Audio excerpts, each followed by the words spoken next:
এই ঋণ খেলাপিদের ঘুম হারাম করে ছেড়ে দিব। নির্বাচিত হই আর না হই, বাংলাদেশের জনগণের সাথে যারা প্রতারণা করে, যারা বাংলাদেশের জনগণের টাকা দিয়ে যাদের নিজেদের পরিবারকে বিদেশে বসিয়ে আরামায়েশের জীবন কাটায়, তাদের জীবনকে নরক বানায় ফেলবো জনগণকে।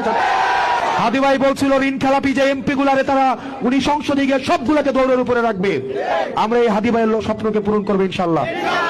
আমাদের কাছ থেকে শুধু দেবিদ্দার না, সারা বাংলাদেশের কেউ বলতে পারবেন 100 টাকা পায়। আমরা ঋণ খেলাপি করে আমরা ব্যাংকের টাকা মেরা দিয়ে জনগণের সেবা করতে আসি নাই। যদি ব্যাংকের টাকা মারতাম, আগে ব্যাংকের টাকা পরিশোধ করতাম।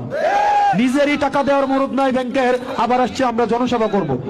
এরকম 1700 কোটি টাকা মাইরা দেওয়া এমপি ক্যান্ডিডেট আছে, 500 কোটি টাকা মাইরা দেওয়া আছে, 400 কোটি টাকা মাইরা দেওয়া ক্যান্ডিডেট আছে না? এই ঋণ খেলাপিদের ঘুম হারাম করে ছেড়ে দিব।